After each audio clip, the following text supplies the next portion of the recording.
Hey folks, I am back. Um, my name is Ted, and I am working on what I think might be the most marketable game ever. Perhaps intentionally, perhaps not. It actually occurred to me that this is while I was looking just through my Steam. So my goal for Rogue Deck Builder was to make a game that is, slightly more marketable than the last game that I made. It's to be the kind of person that's like, okay, well, I'm gonna listen to the market, listen to what they want, listen to the signals, and so I thought, well, let's just switch genres. Let's go into like the roguelike deck builder genre. Let's try that out. I have an idea for a roguelike deck builder game. But then as I was kind of like going through my Steam account, it's actually funny because this game that I'm making lines up with so many different fests that are like that are in the future here. So endless replayability, check. Um, this game, if I run it, uh, I've got this world that this guy's in, right? And I can build things, so I can build onto my deck, right? And then I can joist it over, so I can kind of improve my deck here. Oh, I ran out of energy, so I end my turn. Now I have to defend my deck from jealous neighbors, right? Well, the way this game works, like the neighbors just keep getting harder and harder and harder. You can keep playing it forever. You can keep expanding your deck forever if you want. There will be an end condition, of course, but I also kind of want to have like a mode where you can. Oops, I guess I did something wrong. Huh. Anyway, we'll figure that out. Okay. Definitely did something there. But it should be, if there's not any bugs, there should be endless replayability. Um, it's a tower defense game because you can put down turrets that shoot the neighbors or the enemies that get you. Um, it is.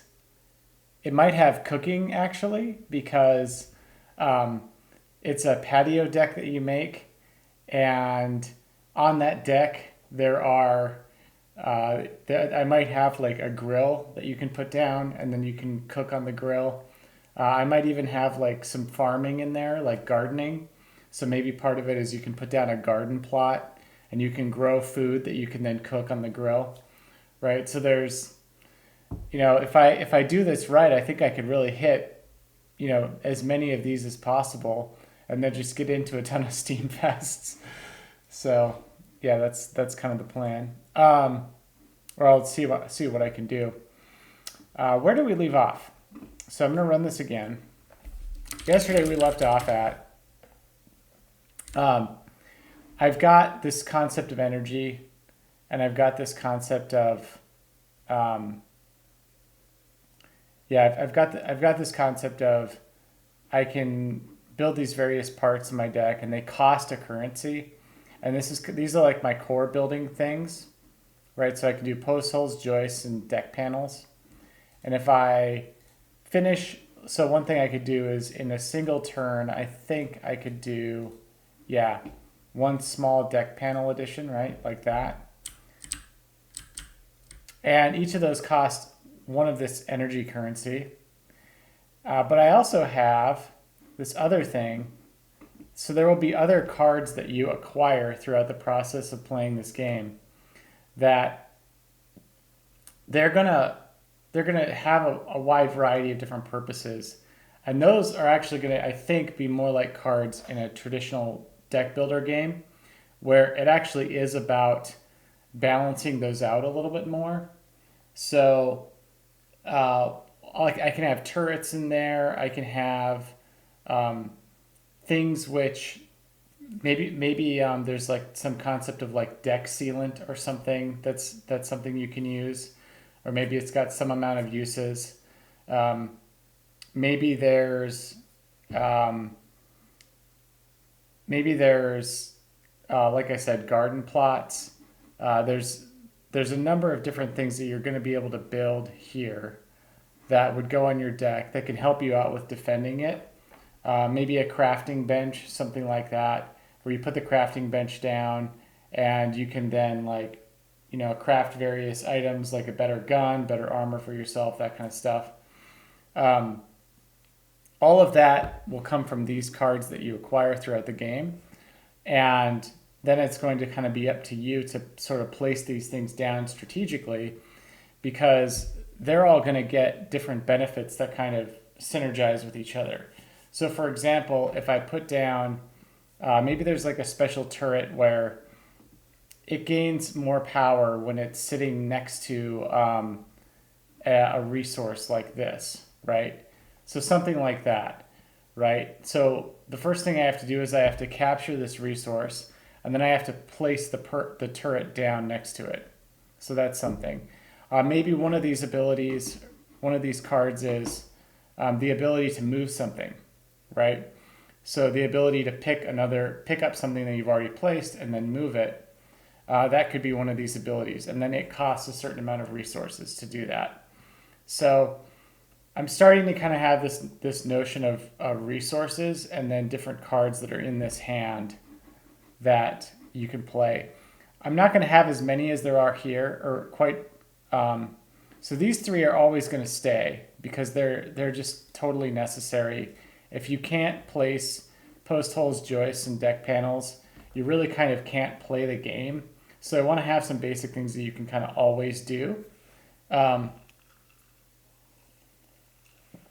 then this stuff is just more like, if you happen to have the resources, then you could kind of better build your deck. You could better defend it. You can this is more about like actually growing your character and growing what you can do with the deck. So this is more like you need this in order to expand at all generally. This is more optional. You're going to need these things, but they're not so critical to the game. Well, they're not something where you can't play the game at all if you don't have them. So they kind of go in this separate category.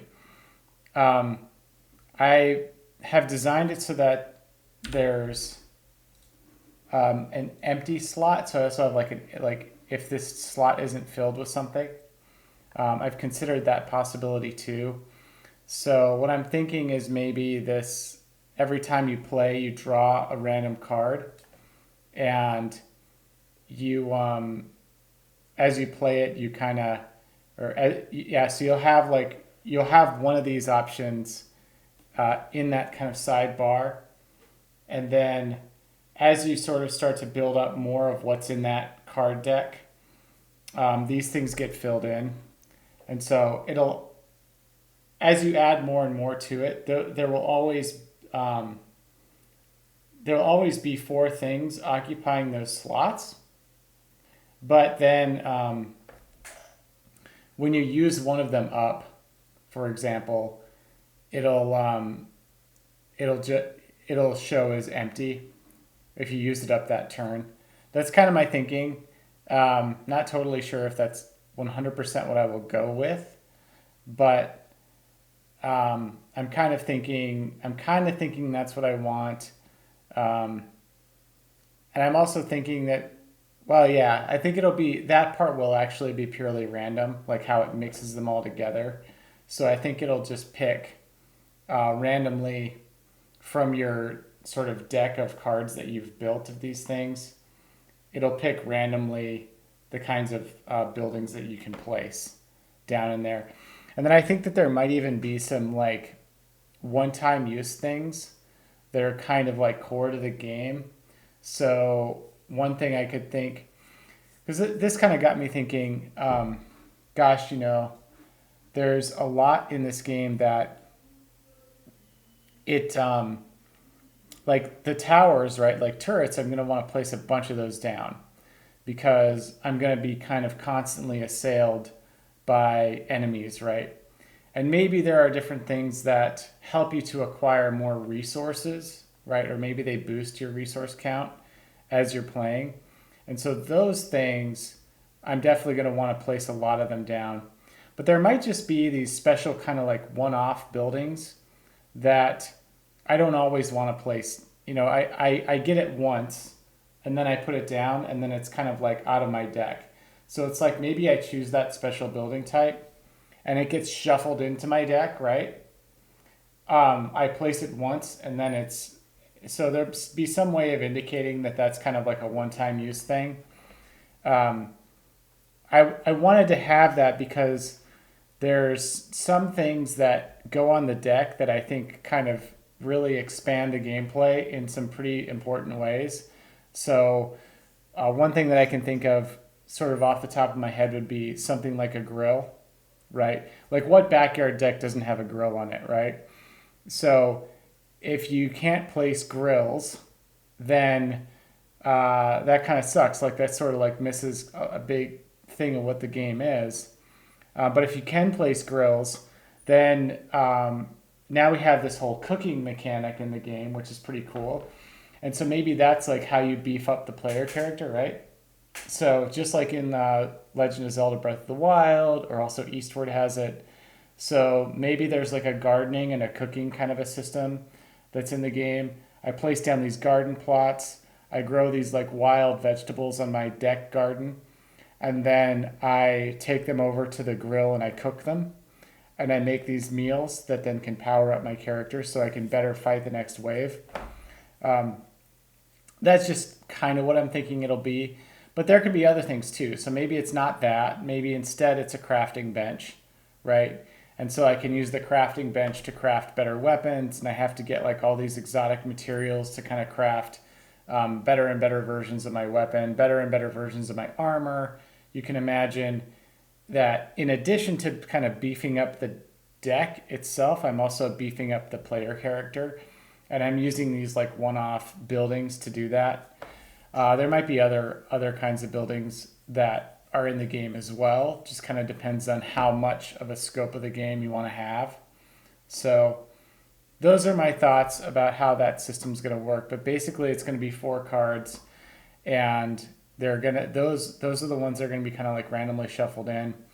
This card design is the best one that I could think of right now because I tried a bunch of different card designs for it, and I found that they didn't quite accomplish what I wanted them to accomplish. Um, Basically, what I want is something that can show me what you're building, but then it's also got the cost of it in there. So here is a good example of it's got an energy cost. It costs 1 energy, and then it also costs 1. I'm just calling this ore, or rock or whatever you want to call it. And obviously, none of these graphics are great, but they're just good enough to show you, just to say what the game is going to be. But you can imagine that some things are like really quite complex, and they require a lot of different kinds of resources. So this would be similar to like Magic the Gathering, where sometimes when you're playing different cards, you've got like something that requires like forest and fire and water, like 5 different elements, right? Or like, some special artifact that just requires like 4 mana, but then also like 1, plains and then 1 skull or whatever. So you could put all those down.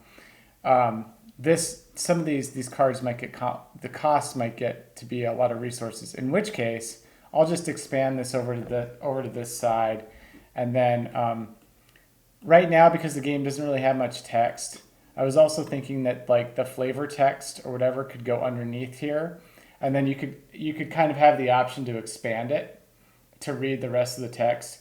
Most of the time, most of the players are not going to want to read the text because they're going to know what they're dealing with. So it'll be kind of like in this compact form. But then you'll have the ability to kind of expand it and then read just a little bit underneath it saying, just the flavor text saying what the card does or what kind of benefits it gets. So this would just be a standard turret, for example. It doesn't have any special kind of like multipliers on it, but underneath, say, a turret that's like its firepower depends on the size of the deck panel that it's sitting on, right?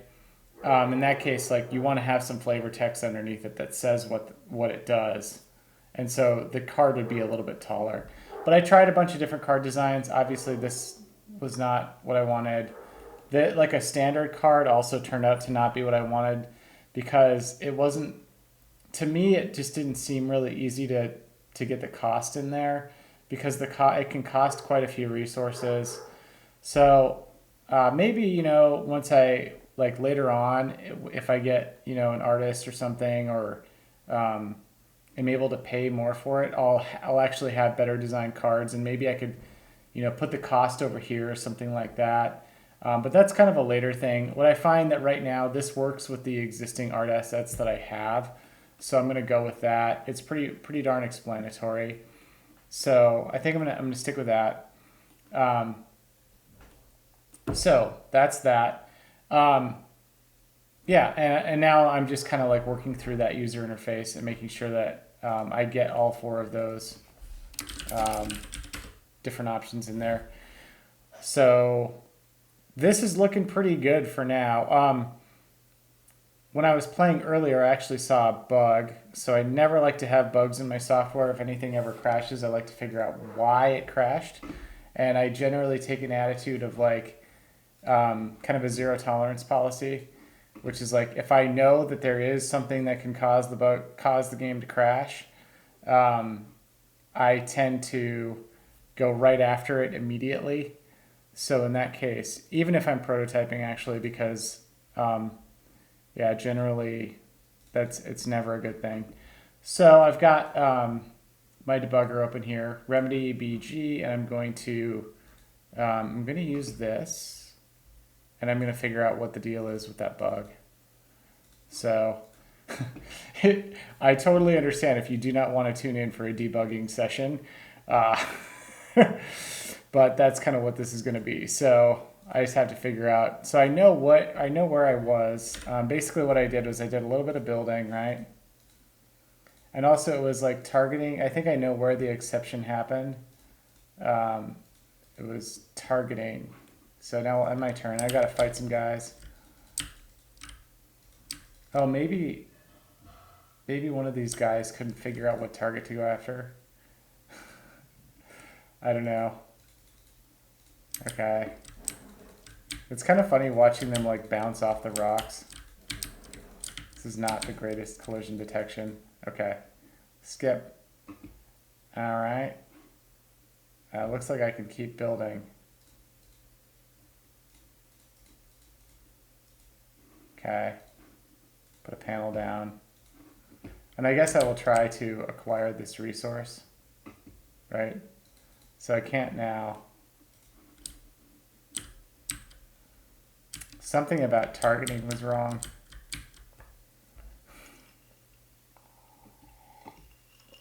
Okay. And remember, I can't build any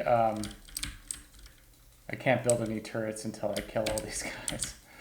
Or until I get, well, because I haven't programmed turrets back in, I actually can't build turrets generally. This is all going away too. This choose a card screen, because you can see it doesn't make sense anymore for what the game is going to be. It's going to need to be something different. So I'm going to have to use the new card design, and these other like essential building options will not be a part of this choice. So, guess I might not be able to reproduce that problem. I might just know that there's something wrong. I think I saw that it said there was something wrong with targeting.cpp. Okay, I can't place this deck panel yet. So once I incorporate this rock into my deck, like once it's on my deck, then I'll start to get some amount of rocks per turn. I've kind of was debating a number of different things.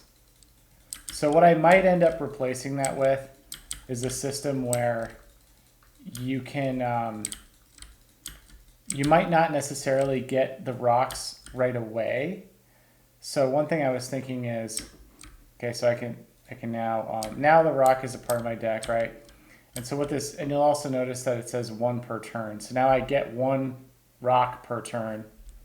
And so I can kind of keep going with this, and I can kind of keep, expanding my deck this way and this way, and make it, now, okay, so now I'm out of manpower resources. So I can't really build that. But now I'm going to start kind of accumulating stone, and then I can build, more of these other kinds of things. Gosh, I guess I'm having a difficult time reproducing that bug. So I can build, I can kind of joist all of this together. Okay, it's like more and more guys. This game probably gets too hard too fast now that I've kind of, what I'm finding is that as I play, I kind of keep balancing it too much in favor of the player, and then I like balance it back the opposite way. So now it's kind of like balanced. Now it's like balanced against the player too much because it's just going to get harder and harder, and now I have no way to like defend it. So it's kind of funny. So I'm just like, I'm rim joisting this off, and now that's a joisted section, and I can place, I can't place that deck panel yet. But you see now that I have one stone, right? So I can, if I was able to play a turret, I'd be able to play a turret, right? And that would be nice.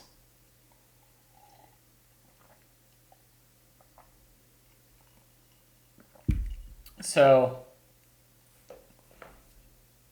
now I guess I'm gonna see if I can keep kind of, I might not be able to reproduce this bug. I might just know that it's a thing that can happen, and then I'll have to figure it out later. But usually if I can try to reproduce a problem, I will. And of course, like, this game does not have good pathfinding on the enemies. I know that. There's a bunch of stuff, like, as an early prototype, there's just a bunch of stuff that's not... Oh, here we go. Wait, stop because a breakpoint was hit? Oh, oops. Oh, that would be interesting. Continue. Okay. Deck collapsed. You are dead. But wait, I still have my resource. Okay. Yeah, I gotta basically bring this back into a state of actually being semi-playable again. But one of the failure conditions in the game, or like one of the death conditions, is if enemies destroy like a post hole that you're sitting on here, then you get a deck collapse and you die. So that's kind of what happened there. I wasn't able to actually reproduce that problem though. I know that it was in probably like retargeting. So actually I can look at the part of the code where that problem happened. So if I was, there's probably some asserts. No, I think I actually hit an assert, right? So if I was a guessing man,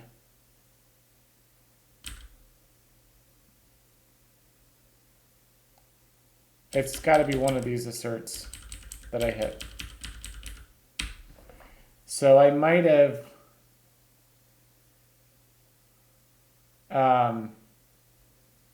accidentally had it target an entity that no longer is around. I'm just going to put a note here because I haven't quite solved this yet, but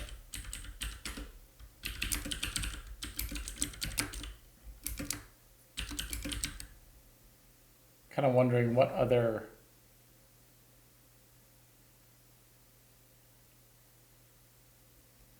what might make this actually the case.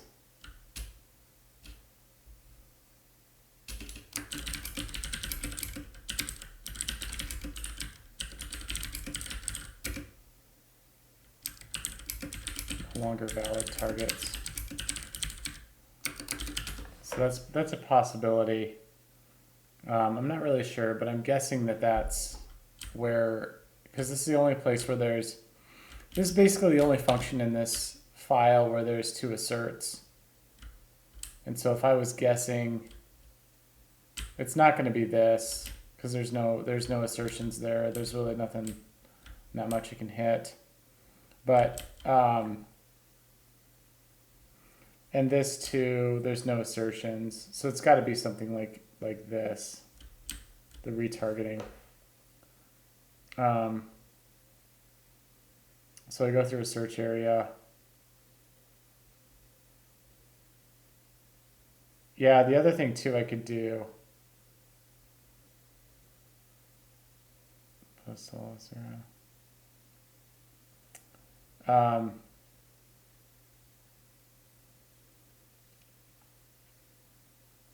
I guess it's possible that it's getting the wrong thing from the gameplay state map. When it's when I'm basically what this function does is it takes like a search area around where it takes a search area around my last target that I had. So if an enemy is targeted a post hole, it does like a little search area around it of a certain number of tiles, and then it tries to find another post hole. And the way that it does that is it uses this thing called a gameplay state map. It's just a tile map that like tells me what stuff is where, and I populate it with entity indices. So maybe what it found here was something that, because I never actually do any validation here. So I could do some validation.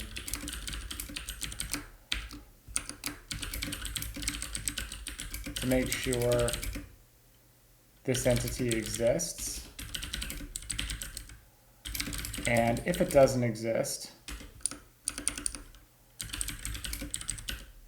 trigger an assertion. Just so like I know for sure that that's actually what's going on. Then I can know as I play that that really the problem I've got on my hands is I've got something is getting set in this gameplay state map to an entity, and like some post hole is something is saying that there's a post hole at this position in the entity state in the gameplay state map, and it's actually not there. So if it isn't there, then I got to figure out how it could be the case that this gameplay state map is getting kind of corrupted at this point. How it is the case that something is saying that there's a post hole at that location when there actually isn't, or something is saying that there's a valid post hole at that location when there actually isn't. So I'm just gonna put that assertion in, and then as I play, if I run into it again, I'm going to,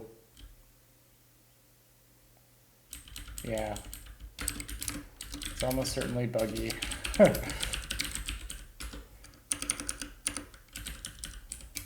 Or dealing with corrupted state. So that's kind of, I haven't seen this problem happen in the wild yet, but if I actually see it happen in the wild, then I can do something about it. That's my thinking. But kind of no reason to panic or anything. Seems like a bit of like, I just know it's out there. I have a bit of a hypothesis for what might be the problem, but I don't have a good enough hypothesis yet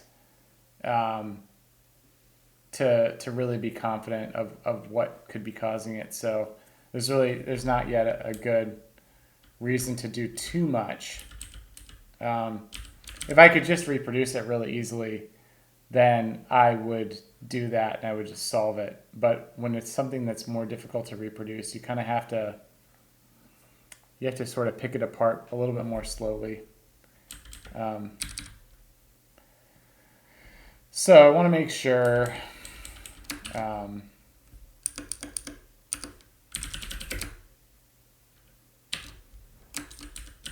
going to get that entity before I set the index.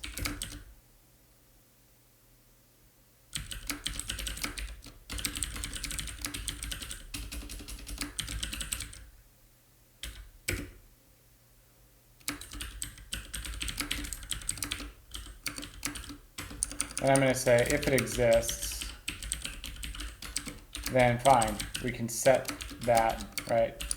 And I'm not corrupting any memory, I'm not doing anything weird. And then if it's not, then somehow I've got some kind of corrupt thing, which means I should just do some kind of assertion, which I will do just, I'll just assert that. I'll assert what's definitely not the case. And then I will know, I'll get that kind of like, it'll tell me assertion on that line or whatever. So that's just my quick way of like saying, hey, is this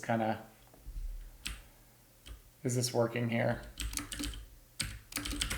So if I happen to run into that problem again, that's basically the one thing that could trigger that assertion, I'm thinking.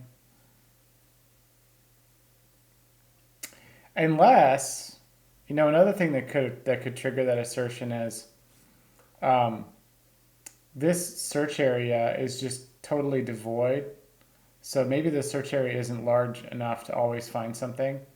If I go through and I don't find anything in the search area, then the target entity index would actually be equal to 0, and it would also trigger that assertion, right?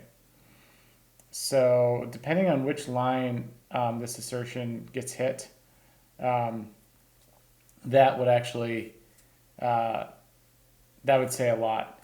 So it seems to me that it's just might be just a kind of an artifact of quickly prototyping this thing, quickly kind of getting this game going. That I obviously know that this system is not that robust, and generally speaking, when you're in the early stages of making a game, you do not want to make things too robust because you might end up throwing a lot of stuff away. So it's just to caution you. Actually, there was a really great podcast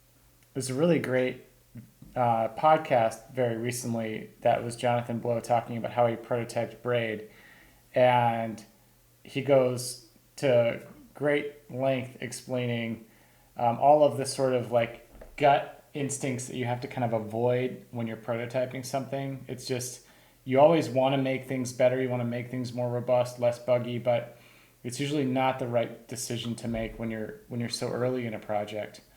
When you're trying to prove that something is fun or any of that stuff. So I'm just gonna like leave this here. I can try and see if I can trigger that assertion maybe once. But I'll expand my deck all the way out to this rock here. I will try to. This is gonna prove to be a bad decision because I actually can't shoot that far. So this is one thing that you will learn in this game, that you can't do that, or that like if you expand too far. So one of the things that I want to have in the game, because I noticed that, right? So I'm doing this kind of game design by noticing things. I noticed that that's the case. So one thing that would become extremely valuable in this game to the player would be an ability to increase the range of the gun. Because if you can increase the range of the gun, then you can build your deck even further and further out. You can take bigger risks with how far out you build your deck, right? So maybe at the start of the game, probably at the start of the game, the player's gun is going to have like a really short distance. And then maybe what you have to do is acquire a crafting bench or something that then would allow you to craft a weapon upgrade, right? And that weapon upgrade would give you slightly better range. And so you're always kind of trying to find better and better range for things. Then you kind of get thinking about other possible solutions to this problem. So what are some other things that you could maybe put into the game that would allow the player to take that would mitigate this risk a little bit more? So one thing you could do is maybe you can place landmines or something, right? So maybe you can like put landmines down, and then the enemy will like run into them and they explode, right? And that prevents them from attacking these like sections over here. That's just like one option. Maybe some of your automated turrets have a greater range, right? range of fire actually proves to be a very important concept in this game, because that's the limiting factor on how big of a panel you can make, right? How much energy it's going to take to make a deck panel in the game. So it's just kind of something to think about.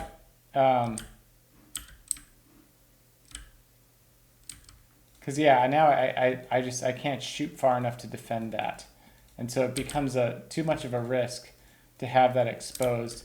And almost certainly what's going to happen is see that guy there, like I can't defend myself, so I'm just screwed. They're just going to destroy that part of my deck, and because they're doing that, like that effort is wasted. And now that's not something I'm going to tell you as the player, right? I'm going to let you discover that reality yourself. You're going to have to find that out through subsequent plays of the game. So you'll try it out and you'll be like, oh crap, that was a bad decision I made. And then you'll have to like play again to get a better decision. So, oh gosh, I did not use my energy. I got 14 energy. So actually now I can really... And now this becomes an interesting thing too. Another kind of consequence of what I'm building here that I'm noticing. Something I'm going to have to fix, almost certainly.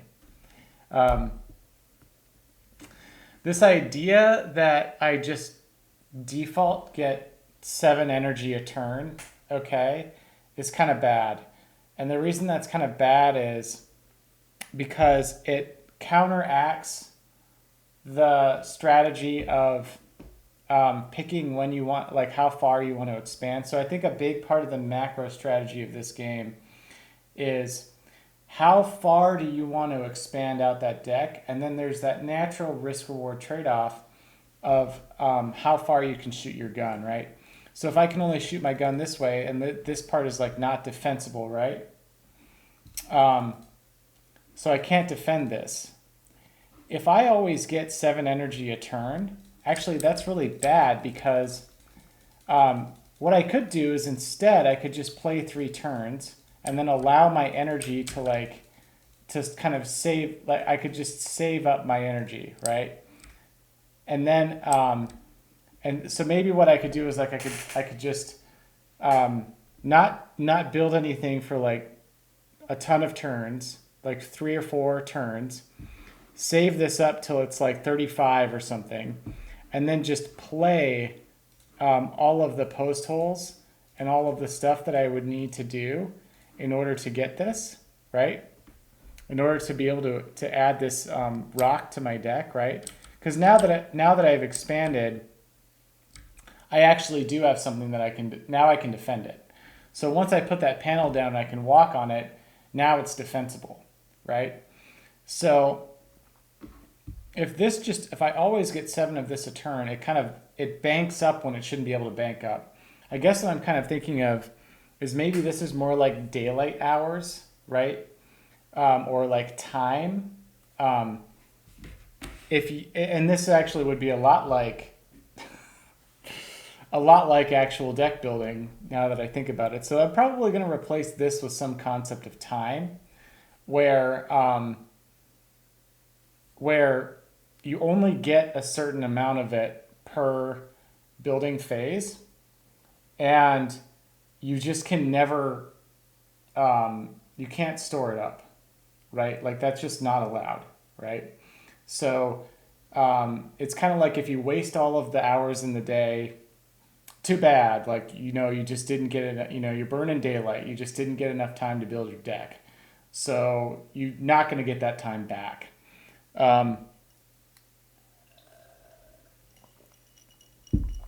I might just make that, I probably will just make that the base rule. Is like you get to spend a certain amount. You don't store it up. So like unlike rocks or like other resources where you're going to get a certain amount and you can store it up, you can't store up labor or like daylight hours. Then what I think I will have is certain things in the game that are like upgrades. So maybe there's something like a special food that you can cook, like a caffeinated beverage or something, where you can get an increase in the amount of like man hours per day, right? So that's kind of like something like you're overstimulated, and so you can build more of your deck in a day, right? Um, that's a possibility. Maybe there's you could think of like really weird science fiction-y kinds of things that you could do, where you could have something like some kind of like time dilation machine. I don't know, something where like um, that literally increases the amount of time. So a game that I'm thinking of that does a similar thing would be like Slipways, and they can do that because they can do that in that game because towards the end of the game, um, you start to have a more robust advanced civilization. It's one of the more advanced like technologies that you can research, and so it starts to make more sense that you can do that, right? Um, you can have things take a lot, like it makes it so that the time cost of everything goes down. So that's another possibility, is maybe there's options like that. Or maybe another possibility is maybe you capture um, like other buildings or something, and like you get more of a labor pool to help you to build your deck more, in which case it's not that like the overall amount of time per day is different. It's just that you have more man hours, right? You have more people with time to help you to build the deck, so you could spend more of that. You get more of the currency per day. So that's another possibility. But I think that's definitely something that I don't want you to be able to bank that currency. So that's going to have to change. And also from a user experience perspective, the way that that's communicated is also going to have to change. So I can't just have this like 7 a turn. I'm going to have to redesign that. Um, there's gonna need to be some kind of design that's just, it's better at saying like this is how much time in the day you have, right? But I'm probably not gonna like do that design communication right away. I'm just gonna instead maybe make it so that I can keep kind of prototyping the gameplay, and I'll have that rule coded in, but I won't necessarily have it explained to people. I'll just know that that's kind of a problem, like a UX problem that we're gonna have to solve later. So yeah, I guess I wasn't able to get that. It could be a timer between waves. Um, yeah, so a straight up amount of well, that's funny you mentioned that, because like I guess my thinking is it is like it's time like a resource, but um, you as the player, what I'm kind of liking about this game is it's sort of like, I think it's gonna be like maybe a bit more of a relaxing Vampire Survivors, if that makes sense. Because in Vampire Survivors, it's just one wave after another, right? And you do have a little bit of a time where you can build things, right? Or no, where you can like upgrade your weapons or whatever. That's definitely like a part of that game. But what's a little bit different here is um, that's kind of the deck building part is the relaxing part. So it kind of alternates between this like relaxing phase, like the okay, we just beat the wave, let's chill, like what are we gonna build? And then there's the like action phase, which is more let's we got to fight these enemies. Oh my god, are we gonna survive? So that I kind of I think if I had a timer on the building phase, um, it would make the building phase stand out less as the relaxing thing that I kind of want it to be. Because I actually want you to be able to do a lot of different stuff in the building phase, not just building onto the deck. I think I want you to also be able to craft things, maybe do some gardening, kind of all of the all of the things for which different Steam fests exist, right? So And actually, it kind of gets me thinking about maybe what I don't like about Factorio. Because when I play Factorio, I love playing that game, but what I don't like about it is it always kind of feels like I'm puckering my butt in one way or another, right?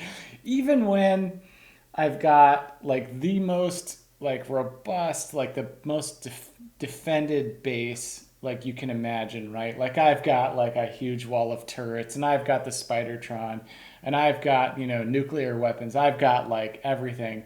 I still feel a little bit of like, um,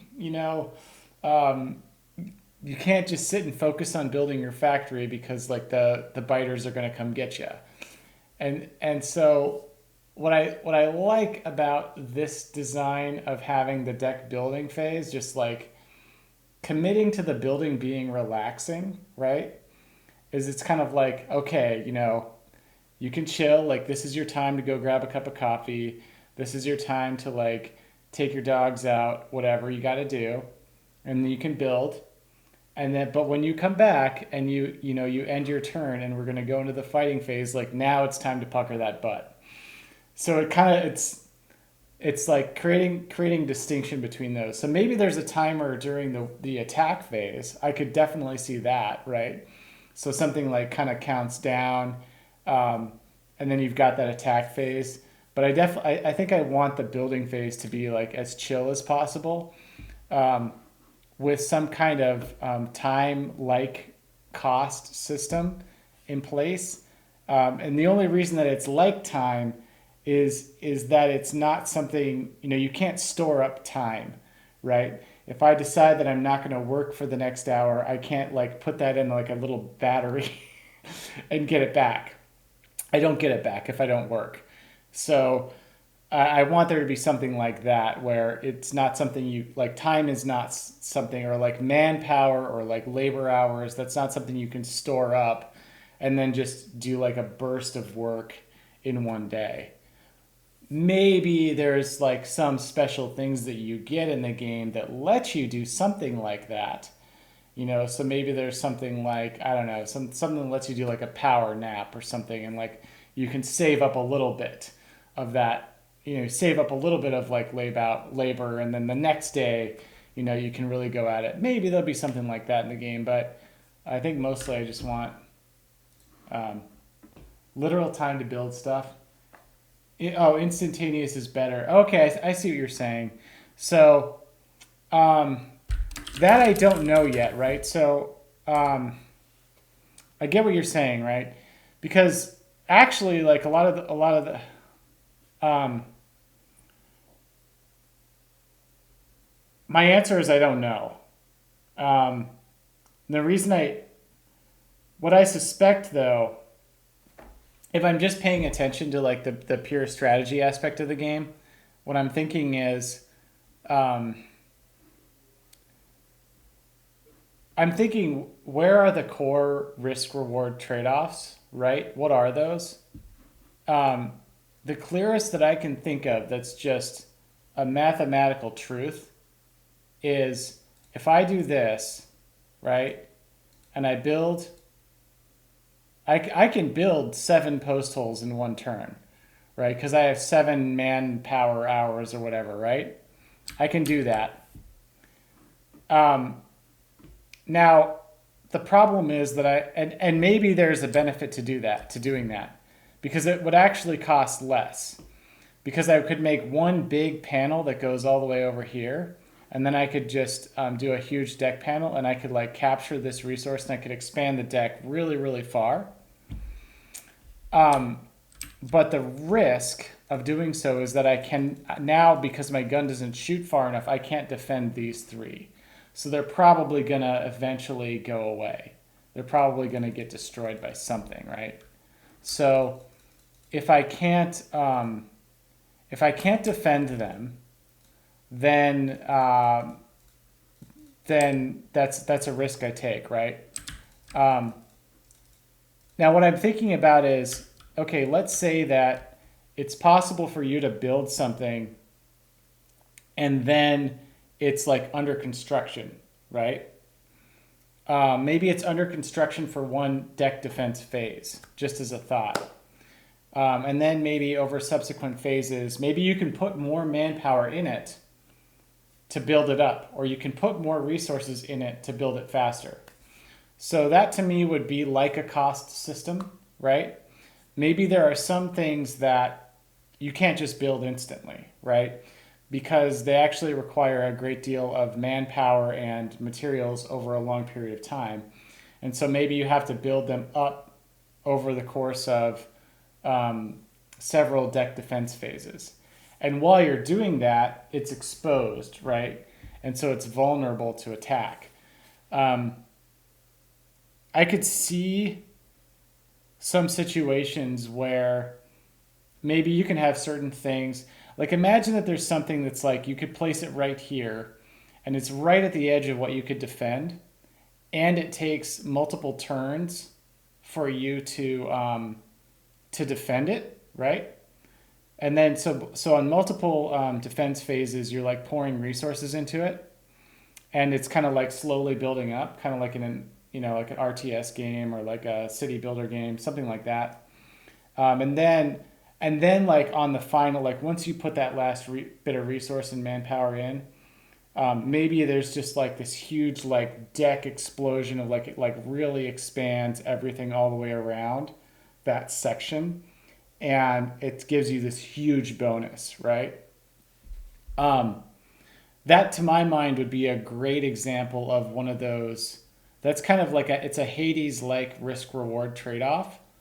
Um, and in that case, that's almost like going to the god of chaos in Hades, and then picking one of those, picking something like for the next 3 rooms, your attack is going to be like, 40% less stronger. But then by the time you're at the end of that, those 3 rooms, then you're going to get this huge bonus that offsets, the weakness that you had while you were in those 3 rooms. So I could see something like that. But I guess all of that is to point out that if we were to put in something like a kind of slower building system into the game, I think it needs to be there for a reason. And the main reason to put it in there is to create one of those big risk reward trade-off situations, right? Where this thing's like maybe I'm forced to build it a certain distance away from my deck, right? So I'm forced to put it into a position where it's difficult to defend, and then I've got to defend it for a few turns. But once I do, I get this huge bonus. I could see something like that, but I guess I wouldn't want to put in like the slower building all on its own. Like if I build something slower here, then what's the real difference, right? Like strategically, it's not that different from building it instantly. I would I'd have to defend it for a few turns, but I'm already like defending all this other stuff. So what's the difference there? I guess is what I'm thinking. And then it's kind of like it becomes like this extra cost system in addition to the cost system that's already in the game. So I've also got to pay this like overtime cost. But I mean, maybe there will be some things where instead what you do is you put down the blueprint and then you feed resources into it. I could see that. But I guess like what I would want to be doing is creating these really big risk reward trade-offs. So you could choose to put that card in your deck, and you could choose to play it, and you could choose to slowly feed resources into it. But you're gonna also have to like defend that thing, and you're gonna have to strategically pick a place to put it where it could be defended. Does that make sense? So I guess it's not necessarily that I think instantaneous. I guess maybe the reason I think instantaneous is like better, notwithstanding everything else, is because it's the simplest, right? I could just put something down, and I don't have to. There's like less that I have to explain to the player. Yeah, exactly. That's kind of what I. that's kind of what I'm thinking as well. Is like manpower hours are the resource. So instead of something like, 'cause right now what I've got is this little, so this little icon for energy that I'm using is probably going to go away. It's probably going to be replaced by something like manpower hours, and then that becomes the time currency, and you only get so much of that per day. It never stores up, and then that's your time resource. So there's no timer. There's no actual timer like while you're in the building phase. It's just that you have that resource of manpower hours that you can use to put buildings down. Um, One game, so the game I'm thinking of that actually uses time as a resource really, really well is Slipways. So Slipways does that. Um, I thought the way that they did it was great because they also use that to make the gameplay sessions finite. So, or rather, not they. I mean, he is one guy, but he used it to say like you've got 25 years to build a galactic civilization to this scale, right? And if you don't do it in those 25 years, then too bad. Um, so I liked that because like everything that you build in Slipways takes time. Like you can take as much of your own time as you want, right? I can take hours and hours and hours if like on one Slipways run. But inside the game itself, whenever you build something, it has a time cost. It costs time. And you have a finite amount of time that you can use to build things. So I want to use something like that. But the difference here with this game is my manpower hours or time, because my game also has a defense component to it. Slipways is all building, so there's no defense or anything like that. Mine is both building and defense, and because it has those two different phases that alternate between one another, that's kind of a natural place. It's like you can imagine that you build by day and you defend by night, right? Um, that's kind of what I'm thinking will happen. And so during the day, you have only so many manpower hours, and then you run out, and then you've got to defend it at night, and then you wake up the next day, and you've got this many hours to keep building, right? That's kind of what I'm thinking.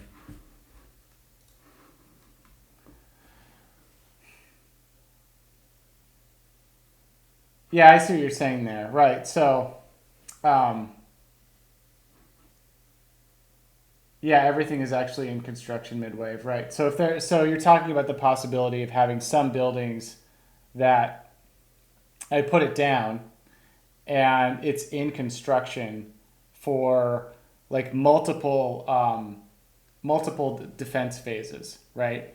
And then the cool thing about that idea, as I said earlier, is let's say that this thing that I'm building is like this far out, right? Um, I have to defend that thing multiple waves, and it's going to be difficult because it's far away, so it's risky, right? So it's kind of saying you need to be this powered up in order to defend that thing, or you need to build some other thing to defend it. And so then I'm starting to get the player to think about like more multi-dimensional strategies that aren't just I shoot the gun at the guy and then I defend my deck. But maybe another card that they could get is something like a turret that has a greater range when it's sitting on a larger panel. And so maybe what they want to do is if they want to build that thing that takes like three defense cycles, they first have to build a big panel to put that turret on so that turret can shoot really far so that they can defend that thing for the 3 turns while they build it. And then once they build it, they get this huge bonus, right? So I kind of want to have more. I want to try and discover, or rather include, um, a lot of different elements where, when put together, they create these kind of like multi-dimensional strategies, right? Where it's like, yeah, you do have to defend that because you're forced to put it far out, and you're forced to like have to defend it multiple turns while it's building. And then the only way that you can really do that though is to supplement your armory. Like you've got to build up your player character to get him to shoot further. You've got to have better defensive stuff. You've got to maybe like you need to have better better armor or something so that you can actually defend that construction site because you can't walk there, right? So there might be things that you have to build outside of your deck, and they take multiple construction phases. Um, I do like that idea though. Some things that you just put a blueprint down, and then you invest labor into it to kind of build it up. It's kind of it adds like a more it adds some more of an element of like the risk reward trade off, which is already kind of natural to this design. So I think that's actually a really cool idea. So, but yeah, things that basically don't take any time cost to make. All of your really basic structures, they're basically instant.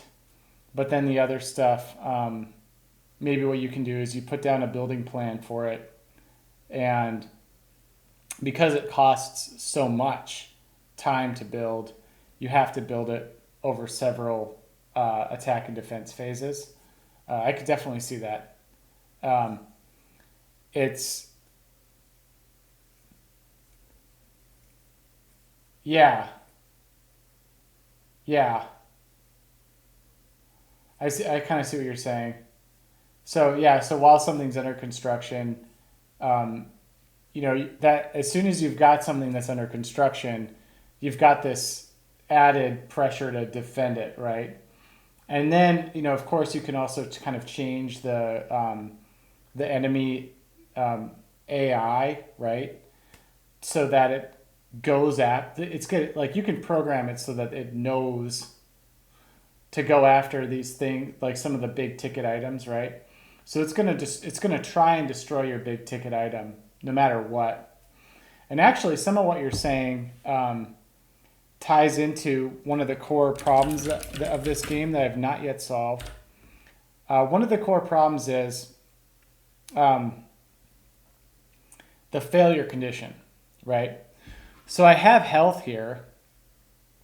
You definitely have health, and you take hits, or there will be enemies that will shoot things at you, right?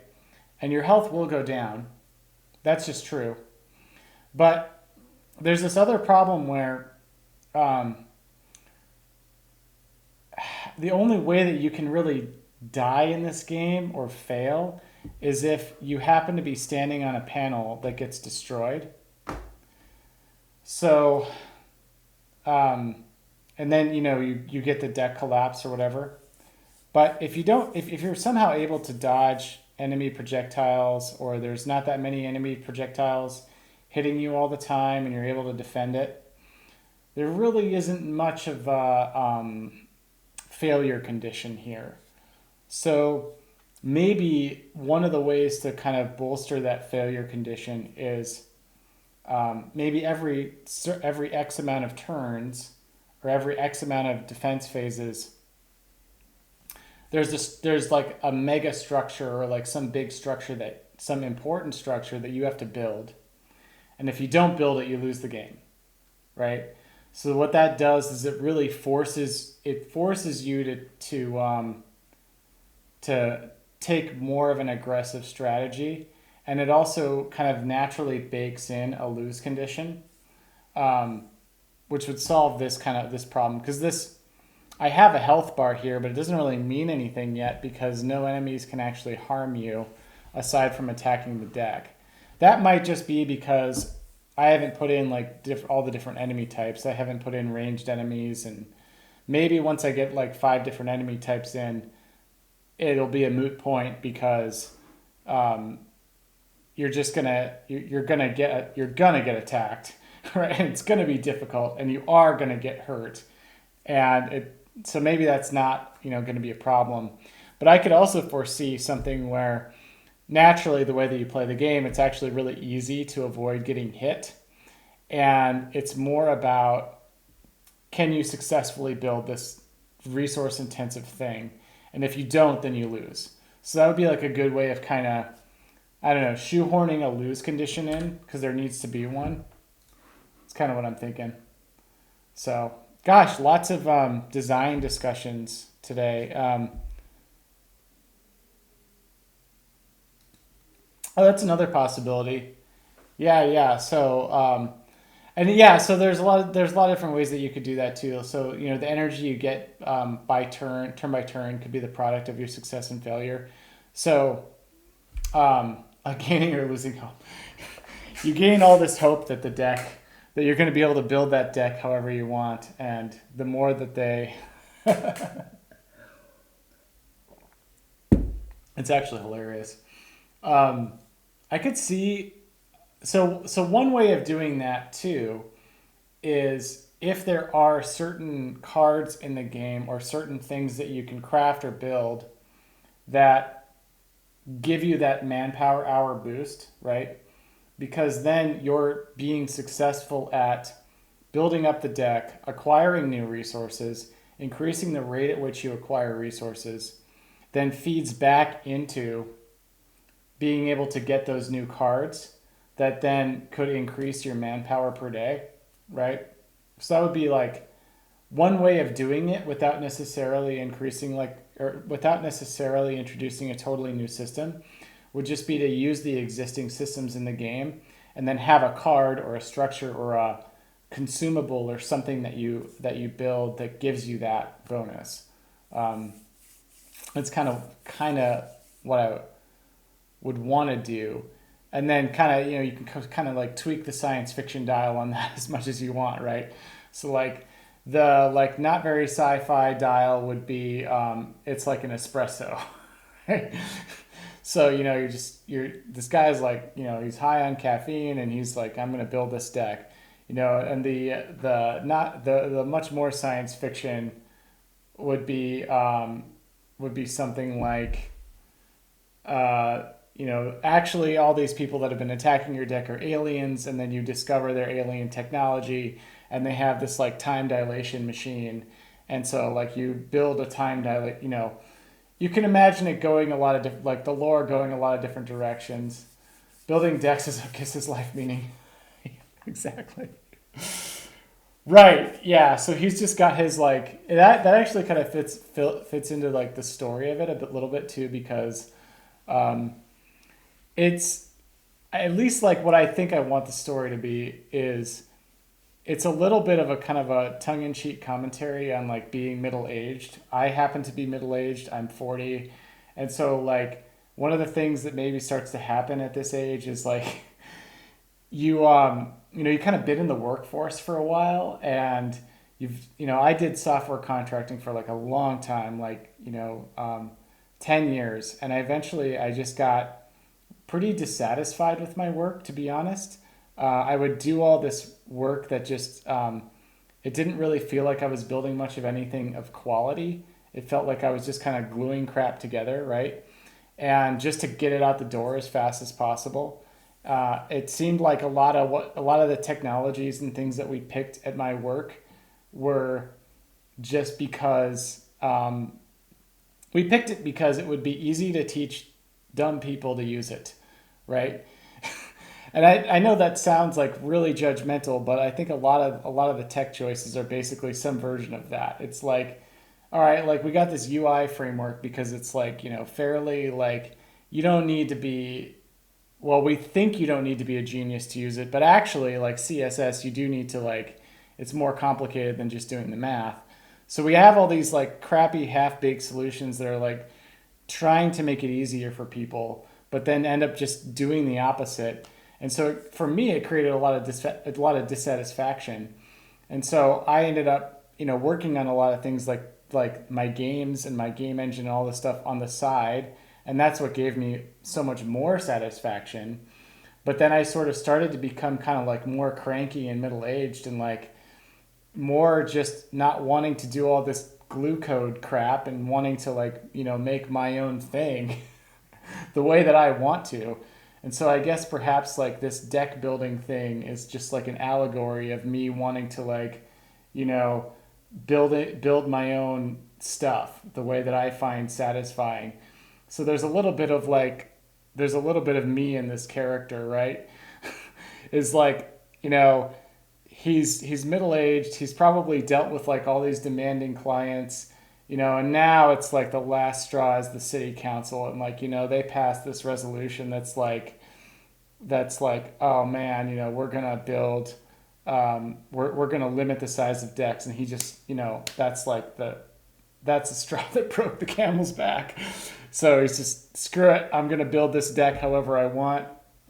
You can come at me, just like come at me. I'm making this deck my way, and what are you gonna do? So yeah, so 50% health, he goes into midlife crisis. Right? Yeah, exactly.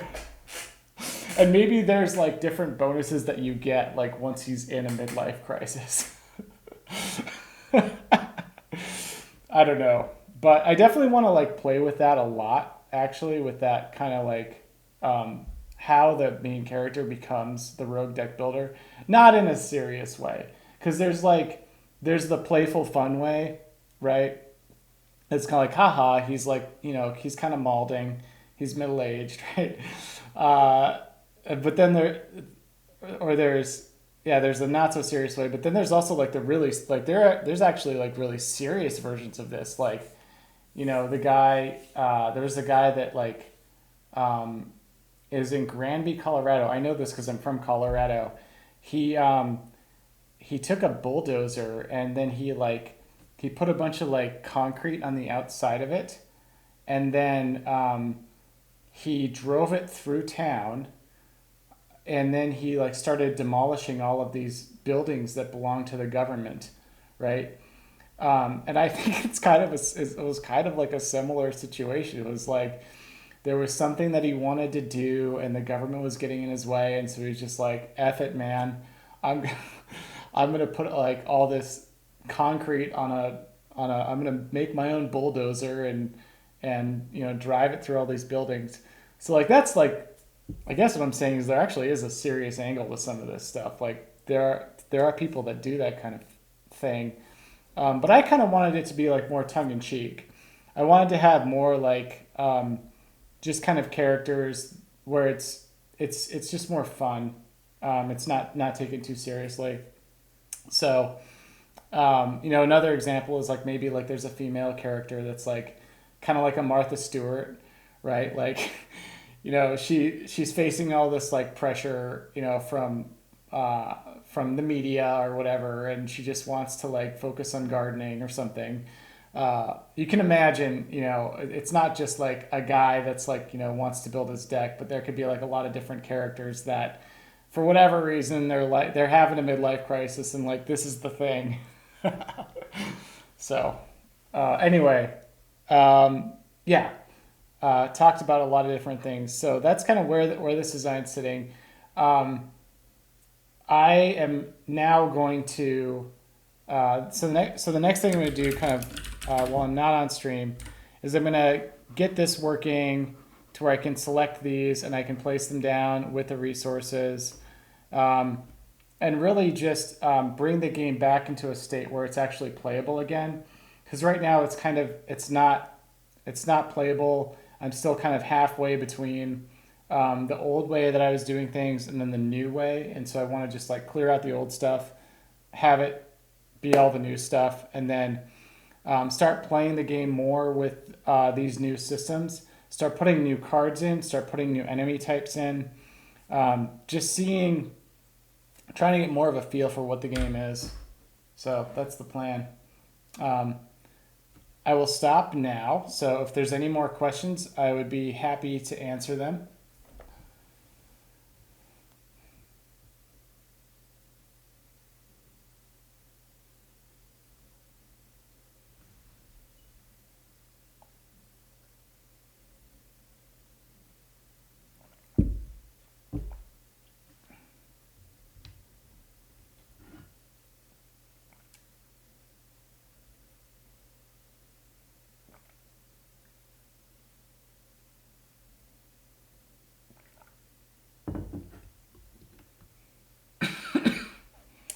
All right then.